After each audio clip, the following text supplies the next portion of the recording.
Loveland about how the emotions kind of made it a little difficult to focus on the day. Did you find anything like that today? No, it was better today.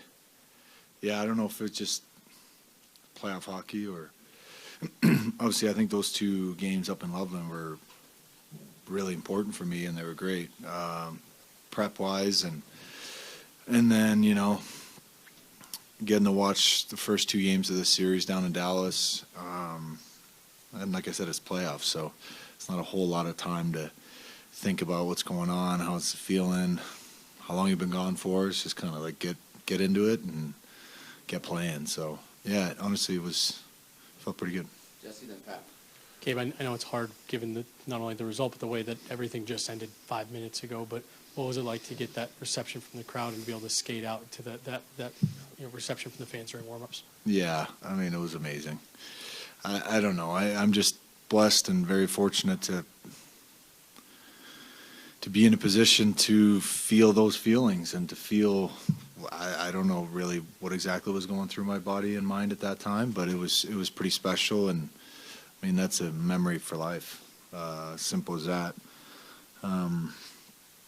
Yeah, Avs faithful, they make it special. It's a special place to play. It's a special place to live and raise a family, and obviously the last 3 years have been difficult at times, and yeah, to come back and feel that love, I mean, incredible. So yeah, it means a lot. To kind of piggyback off this, and I'm sorry, I know it's an emotional game, and I don't mean to ask this question on this, but I don't think your son has ever seen you play, and he held up that sign, your daughter held up the sign. How much does it mean to have them see you do what you do? Yeah, I mean, that was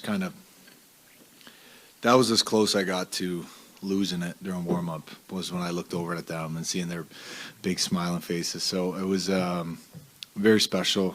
I think they've probably been thinking that I've been lying this whole time, that I do play hockey. I really do. But yeah, they were 1-2 when I last played, and now they're 5-4, and they're growing up, and we got another one on the way coming this summer, and yeah, it just puts it in perspective how much time has passed, I guess, right? Like, so it's very special. Obviously, hockey was and is my first love, and my kids are supporting me and cheering me on, and I think it's cool, and I think my son, has a little bit of that in him as well. He seems to be liking the sport, so yeah, pretty sweet moment there. Gabe, we saw the emotions from your documentary series for the opener here when you weren't able to play. To be out there for the first time, how were you able to hold those emotions together, and how much did it help that Mikko got in your way so you could knock him down and kind of get that? Yeah,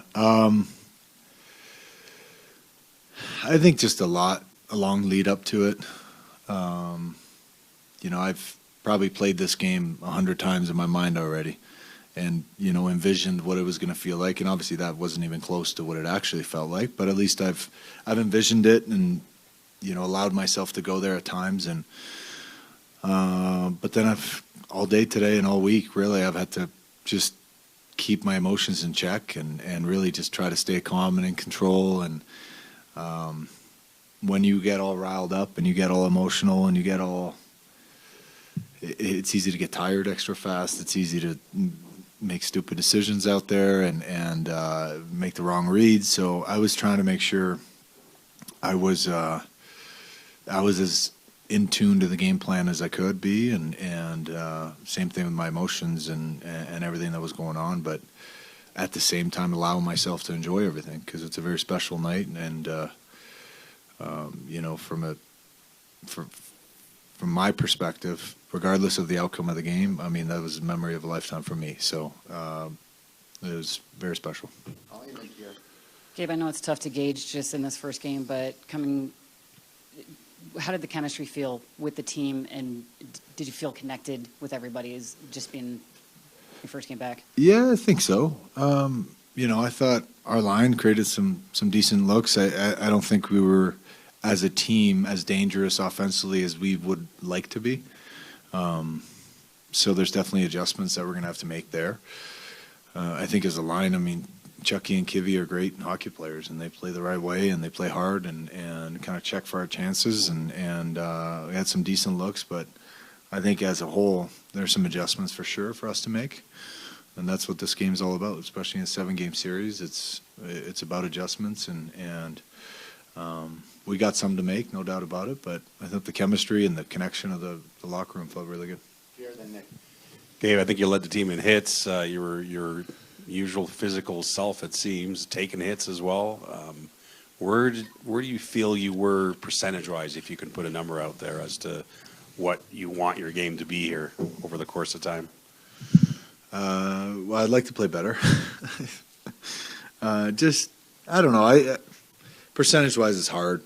But I felt pretty good. Speed-wise, legs, physically, I felt good. It's still in my 3rd game, so I got a lot of things to improve on, and just timing and seeing things, seeing the right plays, executing them. So that's one of the positives, is there's a lot of areas of improvement. So looking forward to it, and I think every game is going to continue to get better, and same thing goes for our team. Evan and Sean. I'm sure that's not how you imagined this first game ending, but now you get to be in the room, you get to go over film. What is kind of your message after a game like that to your team as the leader? Well,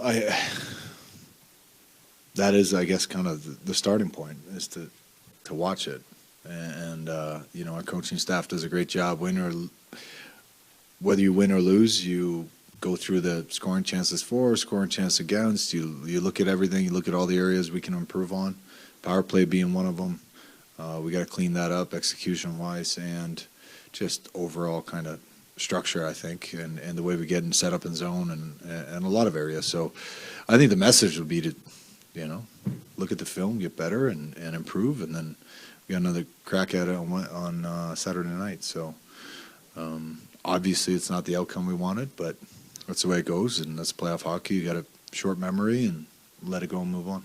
Sean, we'll finish with Eric and Megan. You're kind of jumping onto a moving train, which is hard enough with 2 good knees as it is.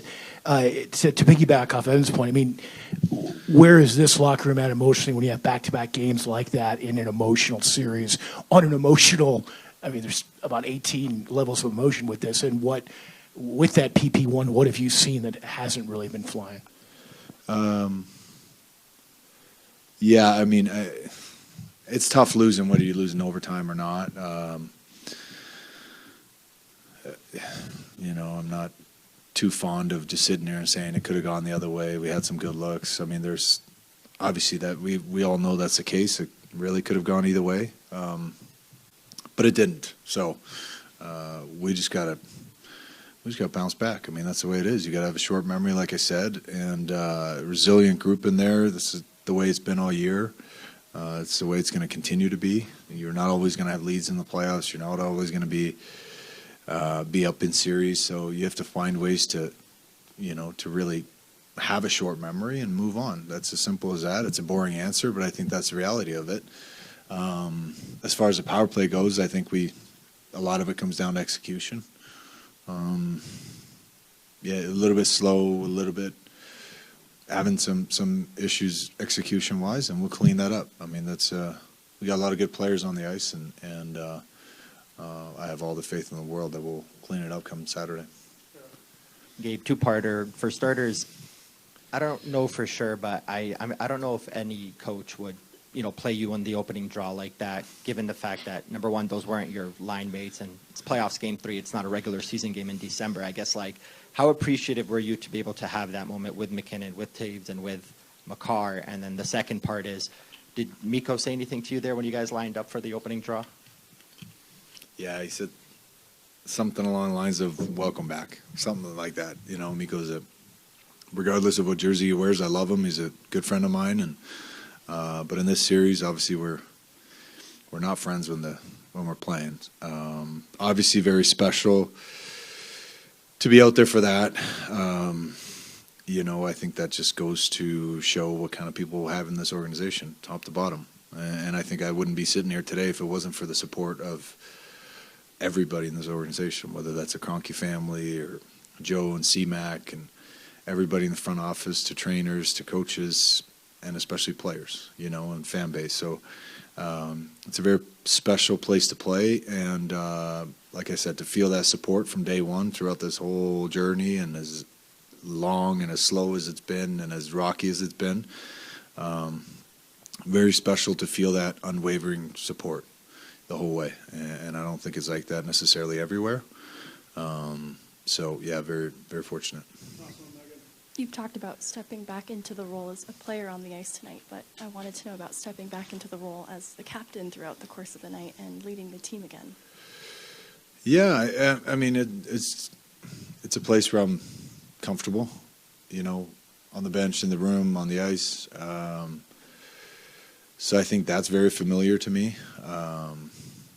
And obviously I think it starts off with playing the right way and playing hard and playing well, and that way, guys can feed off your energy and feed off the way you play. But I think there's plenty of leadership in that locker room. I think we've got work to do as a team, and that's what we'll do. But nonetheless, it felt great in all areas tonight in terms of just being back. And then on the ice play-wise, there's areas to improve, but very special night regardless of the outcome, and looking forward to Saturday already.